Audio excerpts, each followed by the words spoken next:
Practicing Buddhism amidst worldly life is difficult, but it's the right place to do it.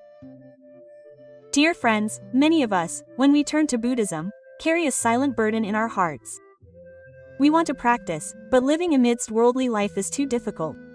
Our homes are cramped, there are many people around, work is overwhelming, and money is a constant worry. From the moment we open our eyes in the morning, we hear the sounds of traffic, children, and telephones. In the evening, our bodies are tired, but our minds are restless. When we sit down and try to find a moment of peace, it seems as if the whole world is pulling us in different directions at once.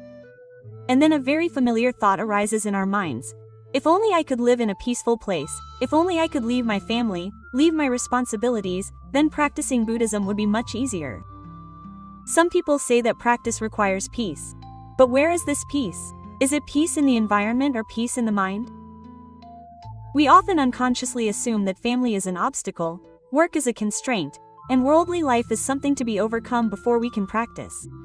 Therefore, many people who practice Buddhism amidst worldly life always carry a silent feeling of dissatisfaction, living and practicing at the same time, but feeling pulled in two opposite directions.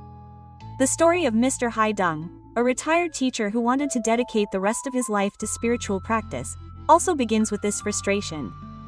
He didn't lack good intentions, he didn't lack time, but he lacked something very important: peace and stability in his current circumstances. The sounds in the house, the activities of his family members, the unnamed responsibilities, all became obstacles in his eyes. And he wondered, maybe I'm not suited to the path of practicing at home? Dear friends, this doubt is not only Mr. Hai Dung's, it is the doubt of many people who study Buddhism today. But what few people know is that more than 2,000 years ago, the Buddha saw through this doubt. He didn't tell lay people that they had to leave their families to achieve liberation. He also didn't consider worldly life as something to be escaped from. On the contrary, the Buddha pointed out a very straightforward and practical path. The path of spiritual practice right in the midst of family life, with clear and specific principles that can be applied every day. This path, in the Anguttara Nikaya, in the teachings for laypeople, is called the 8 Practices for Lay Practitioners by the Buddha.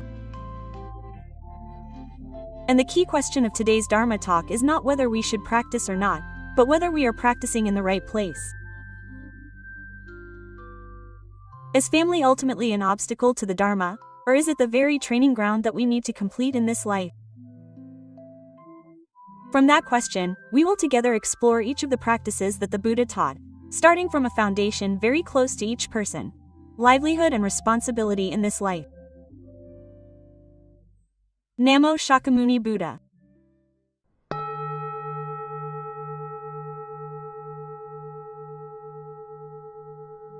The first practice, having sufficient means of livelihood.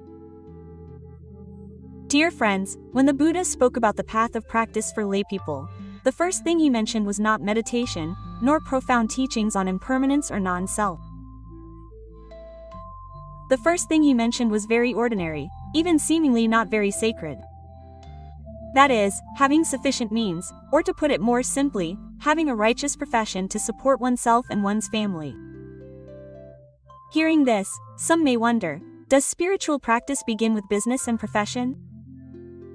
But dear friends, it is precisely at this point that the Buddha's wisdom is clearly demonstrated.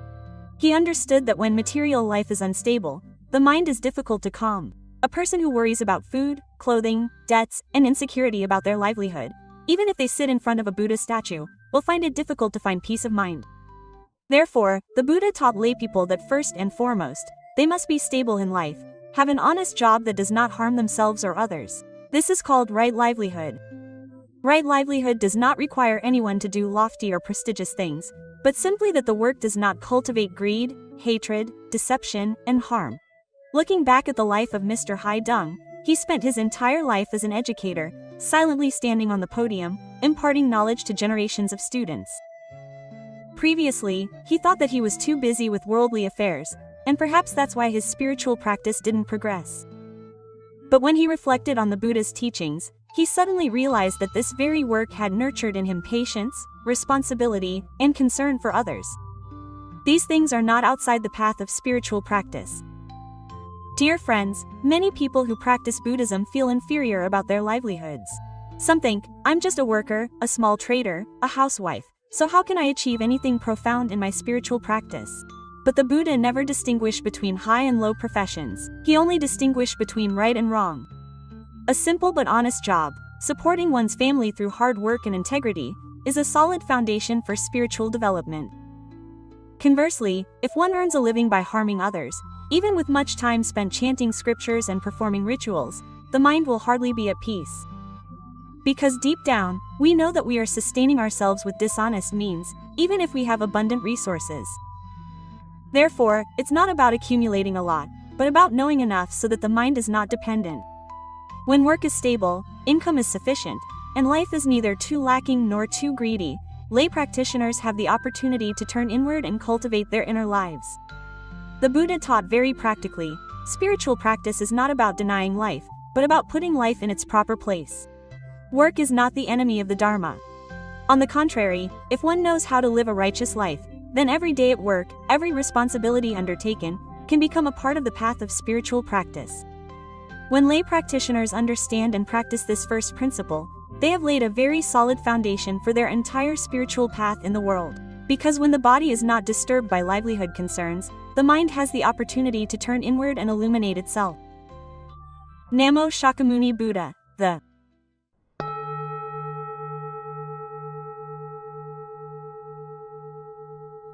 second principle is complete protection and preservation of both material and mental resources. Dear friends, after the Buddha taught laypeople that they must have sufficient means, that is, an honest livelihood, he then took a very important step further. He didn't say, once you have it, just leave it there. He continued to teach that you must know how to protect and preserve it. Because acquiring something is difficult, but preserving it is even more difficult. In its first meaning, protection and preservation means knowing how to safeguard material possessions acquired through honest labor. The Buddha taught laypeople not to let their wealth be lost due to natural disasters, misfortunes, theft, lawsuits, or ill-considered decisions. This sounds very ordinary, but it reflects a profound truth. The more unstable life is, the harder it is for the mind to be at peace. However, if we only understand protection and preservation as safeguarding money, it is still too superficial. In the Buddha's teachings, the deeper and most important meaning is the preservation of inner resources. So what are inner resources? They are time, energy, attention, and the purity of mind. These are very precious things, but we often unconsciously squander them.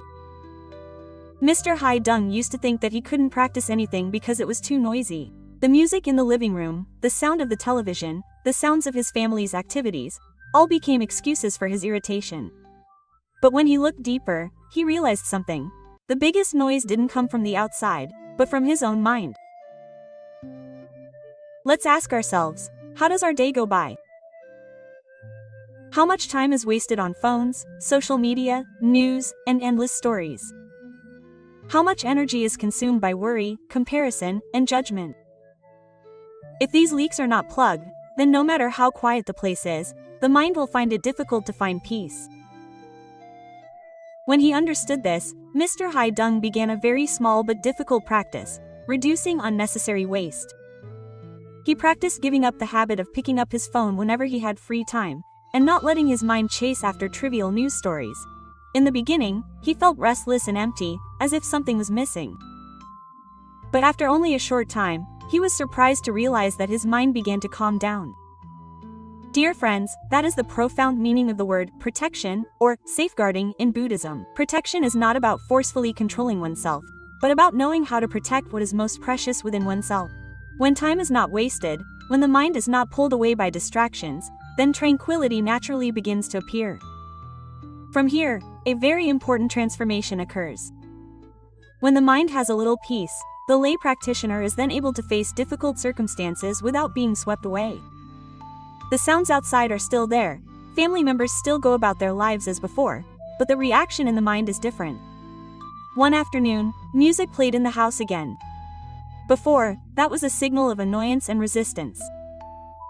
But this time, Mr. Hai Dung simply sat quietly listening and observed himself listening. He suddenly understood that the problem was not in the music, but in his attachment to his desire for silence. From this perspective, the precepts in Buddhism are no longer rigid prohibitions. The precepts are a protective barrier that helps us not to lose our inner peace. Without protecting the mind, no matter how many practices we do, we are easily swept away by life. Therefore, the second teaching that the Buddha taught lay people is to manage resources so that life is not chaotic, and to protect the mind so that the path of practice does not go astray. When we know how to protect ourselves correctly, we begin to feel a very gentle freedom. Freedom is not because the circumstances have changed, but because our minds are no longer easily influenced as before. Namo Shakyamuni Buddha.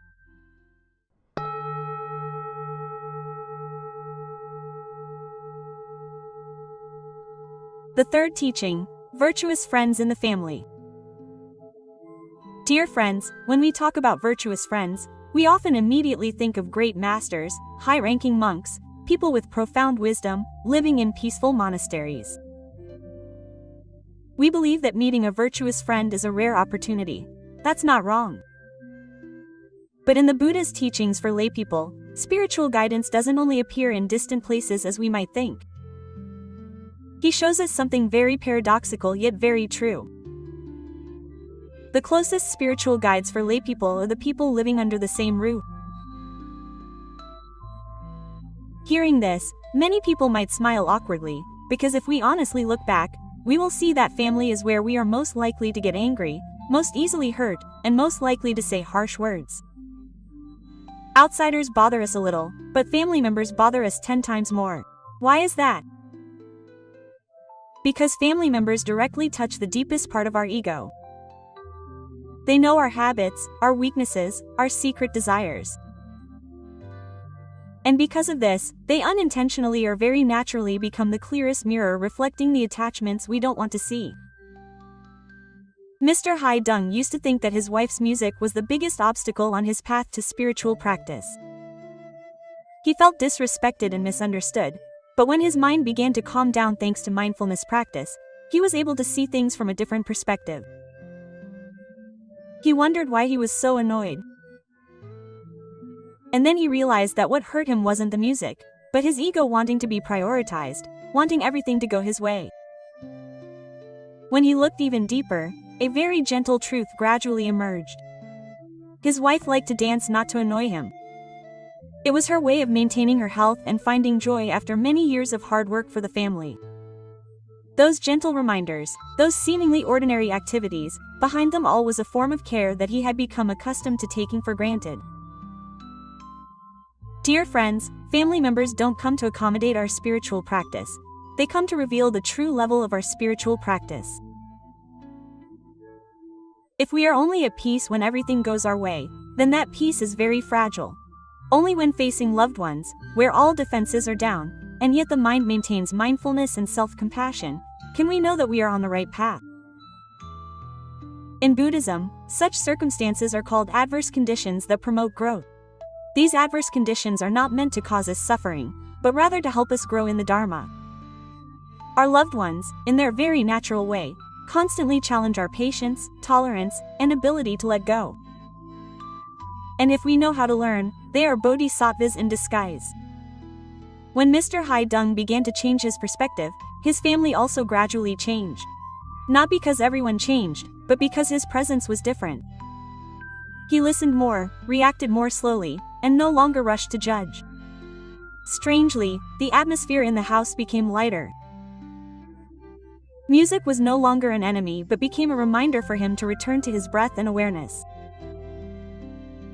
Dear friends, the Buddha did not tell us to look for spiritual teachers far away. He only taught us to learn from those who give us opportunities to practice every day: spouses, parents, children. Each person, in their own way, is teaching us a lesson that no other teacher can replace. When we look at our family with that perspective, we will stop blaming them and stop expecting them to change so that we can be at peace. Instead, we begin to be grateful. Because thanks to them, we can see the hidden aspects of our own minds. Thanks to them, our path of practice is no longer theoretical. Family, therefore, is not a burden to the Dharma. Family is the most concrete and vibrant practice ground for lay practitioners. And when we realize this, every meal, every conversation, Every small conflict in the house becomes a very real, very close, and very profound lesson in spiritual practice. Namo Shakyamuni Buddha.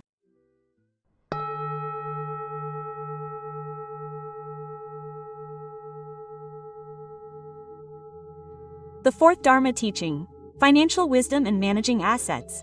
Dear friends, if there is one practice for laypeople that would surprise listeners the most, it is probably this fourth one. Because few would think that the Buddha, more than 2,000 years ago, could give such specific and practical teachings on family finances. But the truth is, the Buddha understood very well that money is one of the biggest causes of anxiety in lay life. And without wisdom in using money, it is very difficult to have lasting peace of mind. Therefore, the Buddha taught laypeople to divide their assets wisely. This is what modern economics calls family financial planning. Not letting emotions, likes, dislikes, or fears guide them. He clearly showed how to divide assets into 6 parts, often called the 6 parts of wealth. The first part is for daily living expenses. This is the foundation that helps stabilize life and prevent shortages. When basic needs are met, the mind is less disturbed by survival concerns. The second part is for investment and development to create a long-term livelihood. Laypeople should not only know how to save but also how to make wealth grow through legitimate means. The third part is for risk management during times of illness, accidents, and unexpected events. This part helps the family avoid panic when adversity strikes. The fourth part is used to repay old debts, whether monetary or debts of gratitude, because as long as debts remain, it is difficult to have peace of mind. Repaying debts is giving back a part of inner freedom to oneself. The fifth part is for family and filial piety, weddings, funerals, and family relationships. This part demonstrates responsibility and connection in social life. And the sixth part, the one that most people are most interested in, is giving and helping others. But, dear friends, it is here that the Buddha sets a very high standard. Giving must be accompanied by wisdom. Mr. Hai Dung once faced a very difficult situation. The son was preparing to start a business, facing financial difficulties, and hoped his parents would use all their savings to help him. As a father, he loved his son, but as a Buddhist practitioner, he knew that love without wisdom easily leads to harm. Through contemplation based on the 6 divisions of wealth, he decided to use the portion allocated for investment to support his son, but still retain the portion for living expenses and retirement savings for himself and his wife. This decision was not stinginess, but compassionate wisdom. He didn't give everything, but gave with mindfulness. And strangely, when he gave in this way, his mind no longer felt a sense of giving a favor or fear. It was a very peaceful act of giving. Dear friends, the Buddha did not encourage blind sacrifice. He taught laypeople to love with principles, because love without wisdom will foster dependence, even harming both sides. Giving according to the Dharma not only helps others overcome difficulties but also helps oneself maintain inner balance. This fourth principle clearly shows that Buddhist teachings are not separate from life, and wisdom is not only found in the meditation hall. Even in how we manage our money, how we give and retain, the Dharma is present. When finances are properly managed, the mind is no longer pulled by fear or regret, and lay people can confidently continue on the path of deeper practice. Namo Shakyamuni Buddha.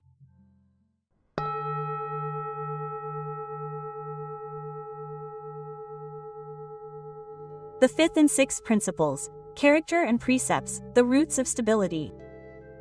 Dear friends, the first 4 principles we have just discussed help lay people stabilize their external lives, have a livelihood, know how to preserve, understand family, and manage finances. But if we stop there, that stability remains fragile because life is inherently impermanent. When major events occur, illness, loss, separation, what supports our minds is no longer external conditions but an internal foundation. Therefore, the Buddha continued to teach 2 principles as the roots for lay people: character and precepts. The 5th principle is completeness, intellectual faith. In Buddhism, faith is not blind faith, nor is it faith based on fear or supplication. The faith taught by the Buddha is built on experience and contemplation. Lay practitioners may initially believe because they hear good teachings or because they find Buddhist teachings reasonable, but this faith only becomes truly firm when it is verified in life. When a person applies the Buddha's teachings to their family, work, and finances and sees that their life becomes less suffering and their mind less disturbed, then faith becomes the root of peace of mind. Mr. Hai Dung, after practicing very ordinary methods of cultivation, clearly felt that Buddhist teachings are not a promise for the distant future but a transformation that can be seen in the present. It is these concrete results that make him believe more deeply, not believing because of theory but because he has lived and seen it. Such faith helps the mind not to be easily shaken by praise, criticism, gain, or loss. A person with firm faith will not hastily abandon the Dharma when encountering adversity, nor will they chase after unprincipled paths of practice. Faith is a lamp that illuminates the path, helping lay practitioners to go in the right direction amidst many crossroads in life. The sixth principle is completeness of precepts, a protective fence for the mind. When many people hear about precepts, they often feel burdened, thinking that precepts are prohibitions that restrict freedom. But in the Buddha's view, precepts are not meant to bind but to protect the mind from harm. For lay practitioners, the foundation is the 5 precepts: not killing, not stealing, not committing adultery, not lying, and not indulging in intoxicants. These are not rigid moral rules but principles that protect happiness. When a person observes the precepts, their life becomes less chaotic, with less regret and less fear. And when the mind is not tormented by mistakes, peace naturally arises. Mr. Hai Dung realized that since he lived more moderately, spoke more carefully, consumed less, and didn't chase after insatiable desires, his inner self felt much lighter. He didn't need to force himself to practice. Tranquility naturally arose. Moral discipline is the foundation of lay practice. Dear friends, without moral discipline, character easily becomes fleeting emotion. Without character, moral discipline easily becomes rigid formality. When character and moral discipline go together, lay practitioners have a very solid foundation. Right faith allows one to go far, keeping the precepts prevents one from getting lost. It is on this foundation that lay practitioners can continue to expand their hearts in giving and expand their wisdom in contemplation. Without character and moral discipline, the path ahead is very easily shaken. With character and moral discipline, even living amidst the many vicissitudes of life, the mind still has a place to return to for refuge. Namo Shakyamuni Buddha.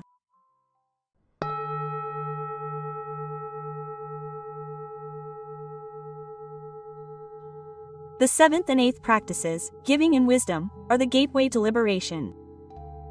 Dear friends, when lay practitioners have a relatively stable life, firm faith, and uphold the precepts as a foundation, the path of practice no longer stops at simply living to reduce suffering. At this point, the Buddha opens a deeper door. The door of letting go and seeing. The last 2 practices, giving and wisdom, are the keys to that door. The 7th practice, complete giving, performing good deeds according to the Dharma. In daily life, we often think of giving simply as giving money or material things. But in Buddhism, giving is much broader. The Buddha taught that there are 3 types of giving. First is material giving, helping with material things. This is the most easily seen form but also the easiest to get attached to. If one gives while still hoping for recognition, hoping for gratitude from others, then that giving is still clinging tightly to the ego. Second is Dharma giving, sharing understanding, supporting others with timely and appropriate advice. A word of wisdom, an exemplary way of life, is sometimes worth far more than money. The third form of giving is fearlessness, giving others freedom from fear. This is a peaceful presence, a non-judgmental attitude, and the feeling of security that others experience when they are near us. This is a very profound but also very difficult form of giving. Mr. Hai Dung realized that when he helped his children with a conscious decision, without haste or condescension, he not only gave them money but also taught them a lesson about responsibility and wisdom. At that time, giving did not diminish his heart. On the contrary, his heart became more spacious and lighter. Giving without wisdom fosters dependence, but giving according to the Dharma liberates both the giver and the receiver. When giving without attachment, without expectation, without fear of loss, that is when we are learning to let go. The 8th principle is complete wisdom, seeing the true nature of reality. No matter how correct the giving is according to the Dharma, without wisdom, it still does not reach the ultimate goal. Therefore, the Buddha placed wisdom as the last principle not because it appears last, but because it is the result of a whole process of practice. Wisdom in Buddhism is not about having extensive knowledge or profound understanding. Wisdom is seeing the truth of life, seeing impermanence, suffering, and non-self, not in books but in everyday experiences. When Mr. Hai Dung looked back on his journey of practice, he realized something very clearly. All the suffering he had blamed on external factors ultimately stemmed from his own discriminating mind and attachment. Music, money, and responsibilities from his family did not cause suffering. Suffering arose when he wanted them to be different according to his own desires. Seeing this, his mind no longer reacted violently to circumstances. He didn't need to escape from life, nor did he need to idealize spiritual practice. He only needed to live mindfully in each unfolding moment. Giving opens the heart, wisdom opens the eyes, the path to liberation is in everyday life. Dear friends, compassion helps us broaden our hearts, while wisdom helps us open our eyes. When these two practices go together, the path of spiritual practice at home is no longer limited by living circumstances. A practitioner does not need to leave their family to attain liberation. It is within the family, amidst giving and receiving, gain and loss, that we learn to let go and learn to see. And when we have seen the true nature of suffering, no matter how circumstances change, the mind will no longer be bound as before. This is the door to liberation that the Buddha opened for practitioners in the world. A door that is not located in a place, but right in the way we give and the way we look at ourselves. Namo Shakyamuni Buddha.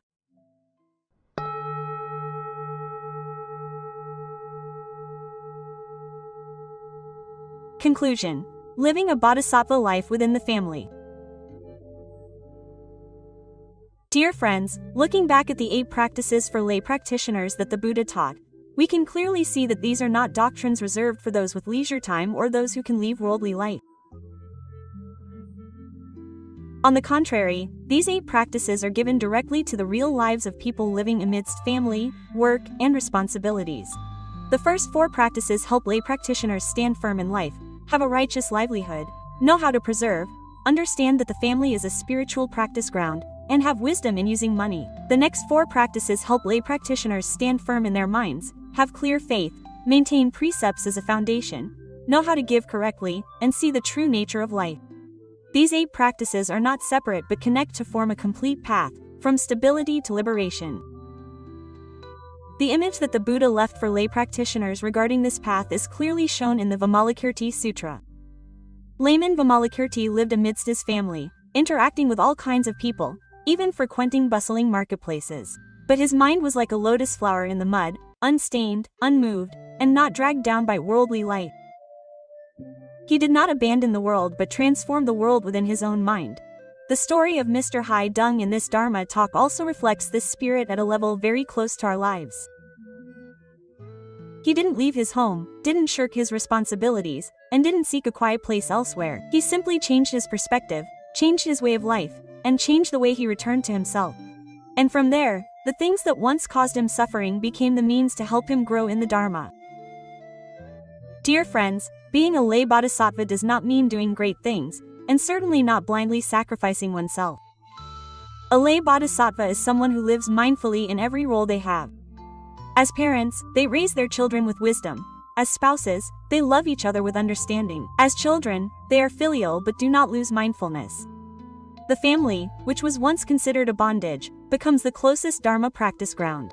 Everyday conflicts, which were once considered afflictions, become vivid lessons in spiritual practice.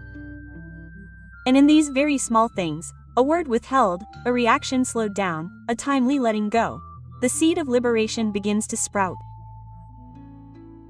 The Buddha does not invite us to seek a different life. He only invites us to live more deeply in the life we already have. When we know how to live like that, every place is a Dharma practice ground, every person is a spiritual friend, and every moment can become a step on the path to enlightenment. May each of us, regardless of our circumstances, be able to apply the 8 practices for lay practitioners as small lamps illuminating our own homes first. And when that light is sufficient, it will naturally spread, not noisily, not ostentatiously, but persistently and warmly, in the true spirit of a bodhisattva living in everyday life. Dear friends, practice is not about abandoning life, but about living mindfully in this life. Family is not an obstacle to the Dharma, but rather the closest Dharma practice ground for us to cultivate and transform ourselves. If every day we learn to live a little slower, understand each other a little more, and let go of our ego a little more, then even in that familiar home, the light of Buddhist teachings will begin to manifest. Thank you for listening and accompanying the Tam Dao channel.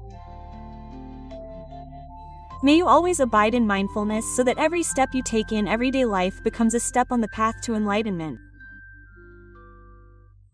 Namo Shakyamuni Buddha.